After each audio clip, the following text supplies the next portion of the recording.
Torch flash animation, text box animation, freezing blend environmental animation.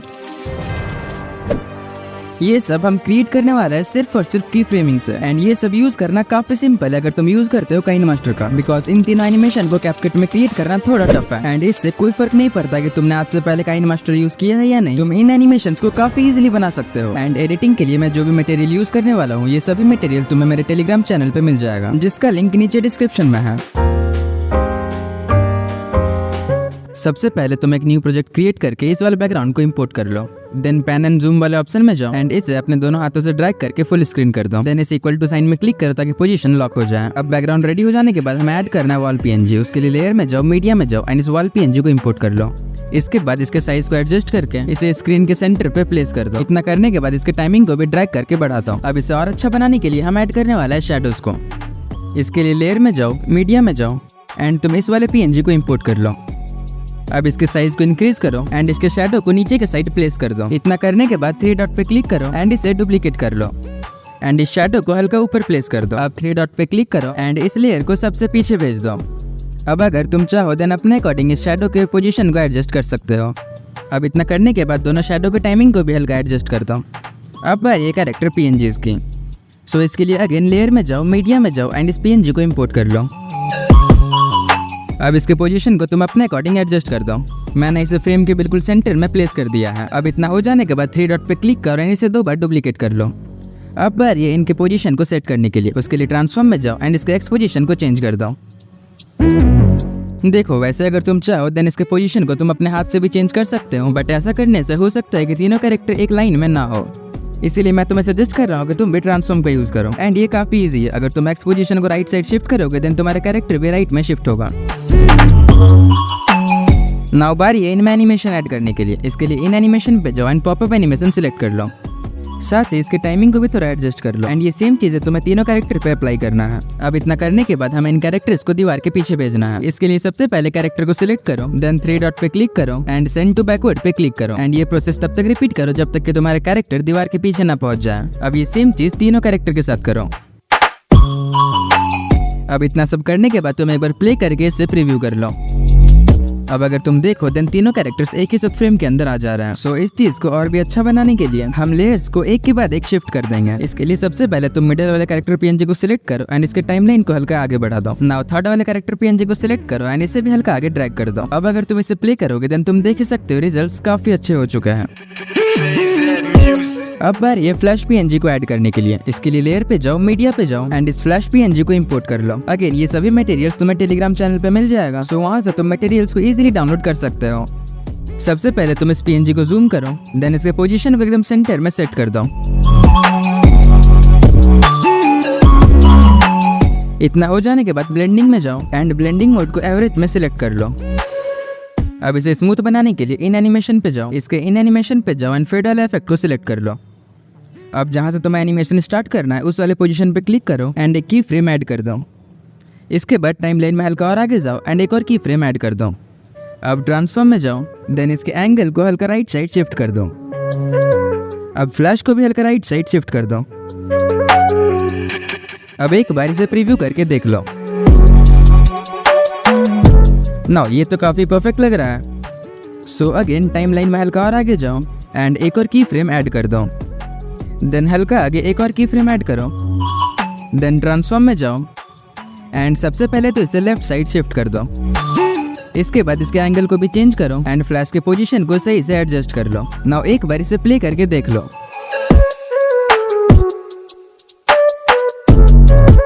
अब इस flash को और स्मूथ बनाने के लिए इन एनिमेशन पे जाओ एंड फेड को सिलेक्ट कर लो एंड इसके ड्यूरेशन को 0.5 कर दो।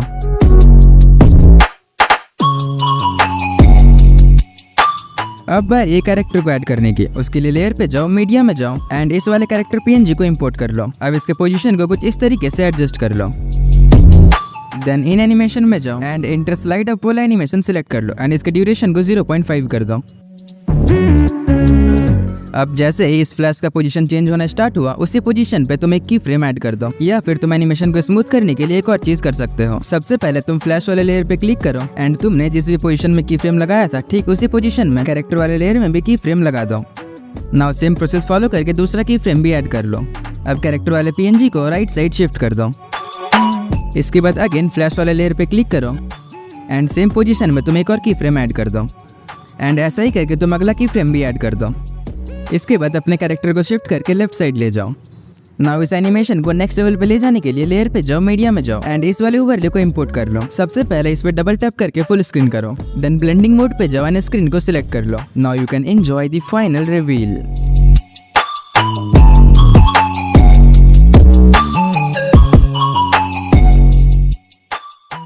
अब इस इफेक्ट को क्रिएट करने के लिए मैं सबसे पहले एक ग्रिड बैकग्राउंड इंपोर्ट कर लेता हूँ। इसके बाद रोटेट एंड मिररिंग में जाओ एंड बैकग्राउंड को रोटेट कर लो। नाउ विग्नेट को इनेबल कर दो। इसके बाद लेयर में जाओ एंड तुम्हें जो भी टेक्स्ट ऐड करना है उस टेक्स्ट को ऐड कर दो। इसके बाद टेक्स्ट के साइज को इंक्रीज करके इसके पोजीशन को सेट कर दो। नाउ टेक्स्ट के ड्यूरेशन को हल्का एक्सटेंड कर दो। इसके बाद कलर में जाओ एंड ग्रीन कलर सिलेक्ट कर लो। तुम चाहो तो कोई भी कलर सिलेक्ट कर सकते हो। इतना करने के बाद अगेन लेयर में जाओ एंड टेक्स्ट में जाओ, देन अपना दूसरा टेक्स्ट भी यहाँ से ऐड कर लो। अब इसके साइज को तुम ग्रीन वाले टेक्स्ट साइज के कंपैरिजन में थोड़ा छोटा रखना। इसके बाद इन एनिमेशन में जाओ एंड पॉपअप एनिमेशन सिलेक्ट कर लो। अब बारी है बॉक्स को ऐड करने के लिए। उसके लिए लेयर में जाओ, हैंड राइटिंग में जाओ, देन शेप में जाके स्क्वायर को सिलेक्ट कर लो। देन तुम यहाँ से अपने कलर को भी सिलेक्ट कर लो। अब तुम इसके थिकनेस को अपने अकॉर्डिंग एडजस्ट कर सकते हो। मैंने इस वाले थिकनेस का यूज़ किया है। इसके बाद टाइमलाइन में हल्का आगे जाओ एंड बड़े ध्यान से तुम इसके ऊपर एक स्क्वायर ड्रॉ कर दो एंड कोई भी जल्दबाजी मत करना स्पेशली इस स्टेप पे। अब इतना करने के बाद हैंड राइटिंग पे क्लिक करो एंड इसके पोजीशन को एडजस्ट कर दो। इसके बाद इन एनिमेशन में जाओ एंड ड्रॉ इन ऑर्डर वाला एनिमेशन सिलेक्ट कर लो। एनिमेशन के ड्यूरेशन को तुम 0.5 सेकंड तक कर सकते हो। अब एक बार इसे प्ले करके देख लेते हैं। नाउ इसके ड्यूरेशन को तुम एडजस्ट कर लो। इसके लिए तुम सिंपली लेयर पे क्लिक करो एंड उसे ड्रैग कर दो। अब बॉक्स के अंदर जो टेक्स्ट है उसे सिलेक्ट करो एंड उसे डुप्लीकेट कर लो। नाउ इसके पोजीशन को तुम चेंज कर दो बिकॉज इसी का यूज करके हम अपना दूसरा टेक्स्ट भी ऐड करने वाले हैं। अब पोजीशन को सेट करने के बाद एडिट पे क्लिक करो, देन यहाँ से तुम अपना दूसरा टेक्स्ट ऐड कर लो। फिर टाइमलाइन को हल्का स्क्रॉल करो एंड हैंड राइटिंग को भी डुप्लीकेट कर लो। इसके बाद इस बॉक्स के पोजीशन को भी चेंज कर दो एंड दूसरे टेक्स्ट के ऊपर से इसे प्लेस कर दो। एंड ये सेम प्रोसेस फॉलो करके मैं तीसरा टेक्स्ट भी ऐड कर लेता हूँ।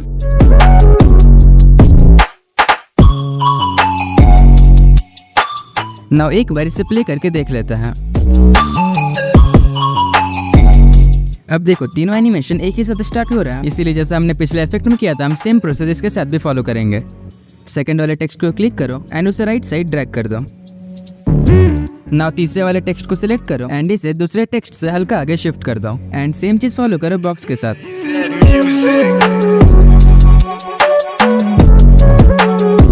नाउ इस वाले फ्रेम का तुम एक स्क्रीनशॉट ले लो। इसके लिए इस वाले ऑप्शन पे क्लिक करो एंड कैप्चर एंड सेव पे क्लिक करो।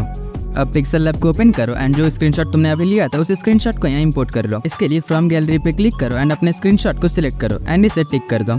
अब ये न्यू टेक्स्ट को डिलीट कर दो। अब शेप्स पे क्लिक करो एंड इस शेप को जैसा मैं कर रहा हूँ वैसा लाइन में कन्वर्ट कर दो। अब इसके साइज को एडजस्ट करो एंड दोनों बॉक्सेस के बीच प्लेस कर दो। इसे सही से करने के लिए तुम जूम भी कर सकते हो। इसके बाद शेप को सिलेक्ट करो, रिलेटिव पोजीशन में जाओ एंड इसे सही से अलाइन कर लो। नाउ इस शेप पे फिर से क्लिक करो एंड इसे कॉपी कर लो। देन इस शेप को इस जगह प्लेस कर दो। इसके लिए सबसे पहले रिलेटिव पोजीशन में जाओ एंड इस शेप को स्क्रीन के बीचों बीच ले आओ। देन पोजीशन में जाओ एंड इसके पोजीशन को सही से एडजस्ट कर लो। अब फिर से एक न्यू शेप क्रिएट करो और शेप को मॉडिफाई करके एक लाइन बना जो कि एडिटिंग ब्रेकडाउन के नीचे होने वाला है। इसके बाद रेडियस को 2 के अराउंड सेट कर दो। नाउ इस शेप को भी स्क्रीन के सेंटर में ले आओ। उसके लिए शेप पे क्लिक करो, रिलेटिव पोजीशन में जाओ एंड इस वाले ऑप्शन को सिलेक्ट कर दो। अब छोटे वाले शेप को फिर से कॉपी करो एंड उसे सेम तरीके से इस जगह प्लेस कर दो। देन बैकग्राउंड को ट्रांसपेरेंट करो एंड इसे एक एक करके सेव कर लो। इसके लिए लेयर में जाओ एंड इसके अलावा सभी लेयर्स को हाइड कर दो। अब इसे सेव कर लो। अब सेम प्रोसेस रिपीट करके इन दोनों शेप्स को भी सेव कर लो। नाउ काइनमास्टर को ओपन करो, देन लेयर में जाओ, मीडिया में जाओ एंड जो इमेज तुमने सबसे पहले सेव किया था उस इमेज को इंपोर्ट कर लो। इसके बाद इस इमेज को डबल टैप करके फुल स्क्रीन कर दो। देन इसके इन एनिमेशन में जाओ एंड वाइप डाउन एनिमेशन को अप्लाई कर दो। अब एक बार प्ले करके देख लो। नाउ जिस टाइम फ्रेम में सेकंड बॉक्स स्टार्ट हो रहा है उसी जगह लेयर में जाके ये दूसरा वाला PNG भी इंपोर्ट कर लो। इस इमेज को भी डबल टैप करके फुल स्क्रीन कर दो। देन इन एनिमेशन में जाके वाइप डाउन एनिमेशन सिलेक्ट कर लो एंड सेम प्रोसेस रिपीट करो थर्ड वाले लाइन के लिए।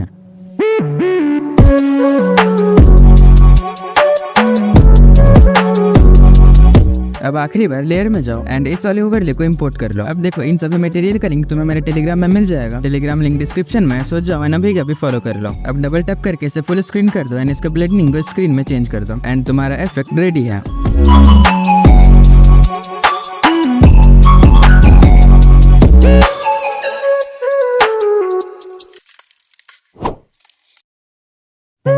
अब इस एनिमेशन को क्रिएट करने के लिए सबसे पहले तुम इस वाले वीडियो क्लिप को इंपोर्ट कर लो।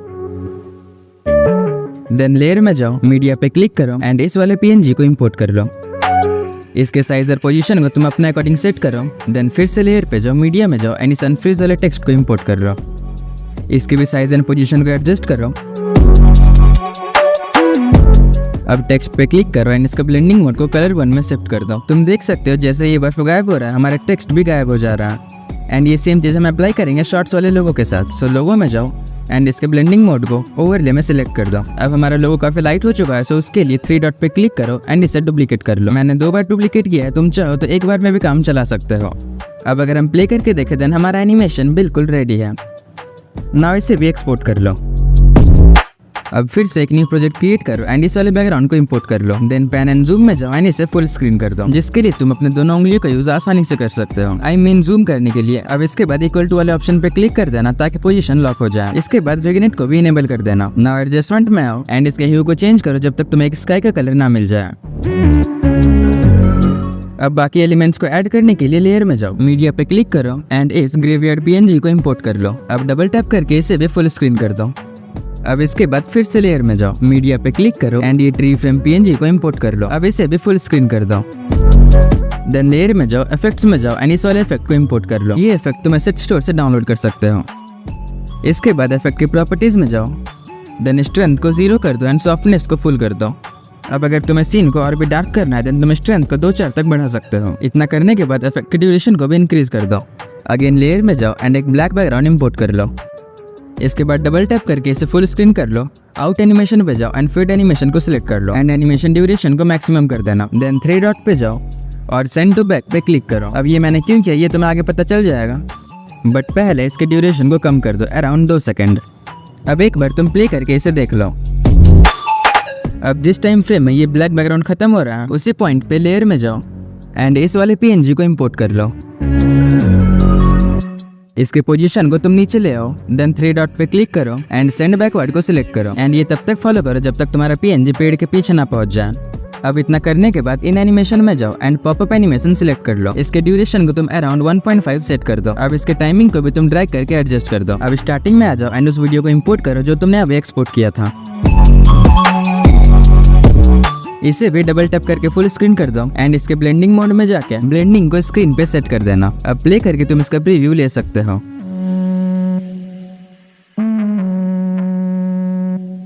इसके बाद अगेन लेयर में जाओ एंड इफेक्ट्स पे जाओ एंड इस मिराज इफेक्ट को इंपोर्ट कर लो। देन इसके टाइमिंग को एक्सटेंड करके एडजस्ट कर लो। अब टाइमलाइन में हल्का आगे जाओ, देन 3 डॉट पे क्लिक करके सेंड बैकवर्ड पे क्लिक करो एंड इसे तब तक रिपीट करो जब तक तुम्हारा इफेक्ट शॉर्ट्स पीएनजी के पीछे ना पहुंच जाए। अब अगर तुम ध्यान से देखो देन इसे ऐड करने से तुम्हारे बैकग्राउंड में एक मोशन आ चुका है।